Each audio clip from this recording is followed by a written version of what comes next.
आज का दिन बहुत हवालों से अहम था। सऊदी वज़ीर ख़ारिजा भी पाकिस्तान में रहे और यहाँ पर अहम मुलाकातें की हैं। उसके साथ DGISPR ने पाक फ़ज़ाइया और पाकिस्तान अगर नेवी की बात करें तो उनके आला अफसरान ने भी ब्रीफिंग दी है और वो ब्रीफिंग बड़ी जामे थी, बड़ी बेहतरीन थी। आलमी मीडिया के नुमाइंदे वहाँ पर मौजूद थे, उन्होंने सवाल जवाब भी किए और पाकिस्तान ने अपना मौक़िफ़ आलमी मीडिया के सामने जब से ये पहलगाम वाक़या हुआ था वहाँ से लेकर आज की ताज़ा तरीन सूरत हाल क्या है और पाकिस्तान क्या करने वाला है ये बताया। एक दफ़ा फिर DGISPR ने क्लियर कर दिया है कि ये हमने फैसला करना है, भारतीय मीडिया ने फैसला नहीं करना कि हमने कब हमला करना है, कहाँ पर हमला करना है, और हम खून के आखिरी कतरे तक जो जाने गई हैं, जिन मासूम बच्चों को शहीद किया गया है, उनका बदला लाजमी तौर पर लेंगे। और साथ ही उन्होंने जो भारतीय मीडिया ने सारा कुछ रात को तबाह कर दिया था, उन्होंने तो सब कुछ फतह कर लिया। वो आगे शायद ईरान, उसके बाद न्यूयॉर्क भी पहुंच जाते अगर रात थोड़ी सी सर्दियों की होती, लंबी रातें होती तो, लेकिन उस पर काफ़ी ज़्यादा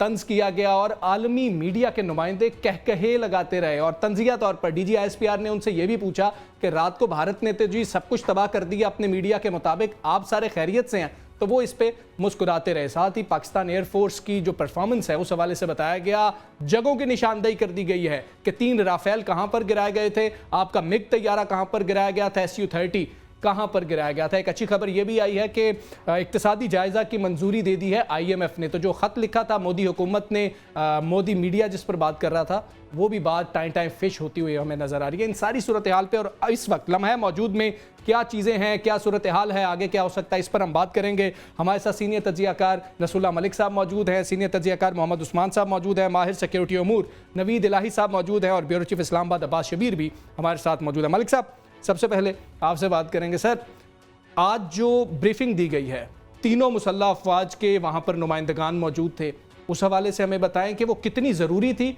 और इंटरनेशनल मीडिया को क्या मैसेज गया है?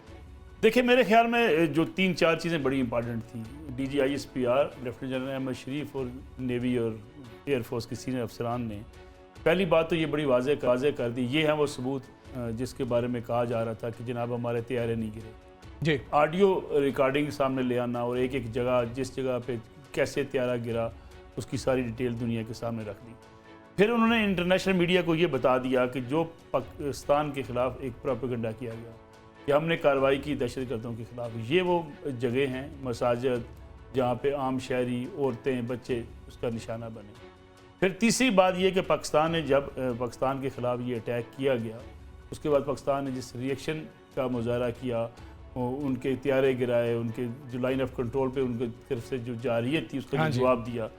उसके बाद से पाकिस्तान ने कोई कार्रवाई नहीं की, लेकिन उससे अगले रोज़ ही ड्रोन्स पाकिस्तान पे ही देना, पाकिस्तान की फ़ज़ाई हदूद की खिलाफ वर्जी करना, और ये सारी डिटेल्स जो है वो दुनिया के सामने रखती है। मैं समझता हूँ इससे तो एक ये है कि पूरी दुनिया को हमने ये बता दिया है कि हम किसी जंग के लिए कोई माहौल आ रहे, बल्कि हिंदुस्तान ये काम कर रहा है और बार बार कर रहा है। अब ये जो 77 उनके ड्रोन्स पाकिस्तान में गिराए गए, अब वो सारे इसराइली जो है साख्ता हैं, और एक मुताद अंदाजे के मुताबिक जो मेरी मालूमात हैं उससे तो इसमें थोड़ी बहुत ऊपर नीचे हो, वो $1 मिलियन का एक ड्रोन। आप अंदाज़ा करें कि आपने इतनी जो है वो भारी कीमत अदा की है उसकी पाकिस्तान पर, लेकिन ये काम मुसलसल हिंदुस्तान कर रहा है। और आज भी हमने आलमी मीडिया को ये बता दिया है कि हम अब इसका जवाब जो देंगे, फिर दुनिया के पास कोई जस्टिफिकेशन नहीं होगी, क्योंकि पाकिस्तान के ऊपर जंग मुसल्लत पहले रोज़ भी की गई, उसके बाद भी की जा रही है, और आज के दिन तक आज भी हिंदुस्तान बाज नहीं आ रहा। सियालकोट वर्किंग बाउंड्री के ऊपर फायरिंग कर रहा है, कश्मीर लाइन ऑफ कंट्रोल के ऊपर फायरिंग कर रहा है, और जब हमने जवाबी कार्रवाई की वहाँ फिर सफ़ेद परचम लहराने शुरू कर देते हैं। तो मैं समझता हूँ कि जो हिंदुस्तान ने जितनी गैर जिम्मेदारी का सबूत दिया है, पूरी दुनिया को ये बताना ज़रूरी था कि इस रीजन का अमन, पूरी दुनिया का पीस अगर ख़तरे में है तो वो मोदी सरकार और हिंदुस्तान के रवैये की वजह से। बिल्कुल उस्मान साहब, बड़ा क्लियर कहा DGISPR ने कि हम आपको हेजमन नहीं बनने देंगे, हमने आपको इस खित्ते का जो है बहुत ही ये नहीं बनने देना कि जी इस खित्ते के फैसले आप करेंगे और ये आप आज भूल जाएं। बहुत क्लियर मैसेज दिया है, इस मैसेज को आप कैसे देखते हैं? और साथ ही सर, आप कहाँ पर बैठे हैं? क्योंकि लाहौर में मेरी इत्तलात के मुताबिक आप रहते हैं, तो भारतीय मीडिया ने तो रात तक लाहौर पे पूरा हमला कर दिया, कब्जा कर लिया हुआ है, तो आप हैं कहाँ? चंडीगढ़ मान लें, हम जरा चंडीगढ़ लस्सी पीने आए हैं क्योंकि बहरहाल ये तो एक मजाक बनाया इंडिया ने भारत के मीडिया ने, मैं भी देख रहा था वीडियो, मुख्तलिफ जो सीनियर जर्नलिस्ट हैं इंडियन, और वो मुख्तलिफ टीवी चैनल्स के कर्ता धर्ताओं से बात कर रहे हैं कि भाई आप लोगों ने ये किया क्या है, कि पूरी दुनिया आज हमारे टीवीज़ का मजाक उड़ा रही है, और जो आपने मुंह पर आप लोगों ने कालक मली है, अब पता नहीं कितने साल लगेंगे आपको अपनी साख बहाल करने में। तो बहरहाल ये मैं समझता हूँ कि ऐसे लग रहा था, जैसे हम कल भी देख रहे थे, कि जैसे कोई वीडियो गेम है, कोई पोगो खेल रहा है या कोई इस तरह की कोई गेम खेल रहा है कि जी हर लम्हे एक नया शहर फतह हो रहा है, और प्राइमरी के बच्चे हैं। और प्राइमरी के बच्चे खेल रहे हैं, कि उन्होंने इसको मजाक बना के रखा हुआ है। आज कोई संजीदा काम नज़र आया कि जी BBC जाके वहाँ पे पठानकोट में और बाकी जगहों पे जाके वो उनको कर रहे हैं, तो इतलात ये है कि उनको भी रोका जा रहा है कि भाई आप ये जो हकायक हैं ये सच बयान ना करें।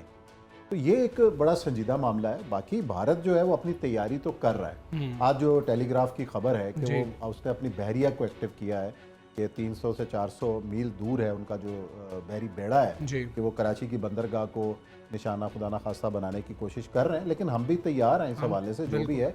लेकिन प्रॉब्लम ये है कि मैं इसके जो कल रात जो कुछ भी हुआ, मैं उसको एक दूसरी एंगल से देखता हूँ कि एक तो वो पाकिस्तान के मुतवक्के जवाब से इंतहाई खौफजदा हैं, डरे हुए हैं, और ये ऐसे खुद साख्ता हमले करा के या जो भी वो उसका शोर मचा के वो अपनी आवाम को मुतमिन करना चाहते हैं कि जो हमने करना था कर लिया, पाकिस्तान ने भी कर लिया, मिट्टी पाओ, बस अब सुलह सुलह खेलते हैं, अब जाके इसको ठंडा करते हैं मामलात को। तो पूरी दुनिया कह के जी के बस स्कोर जो है सेटल हो गया और आप जो है ना वो कर लें।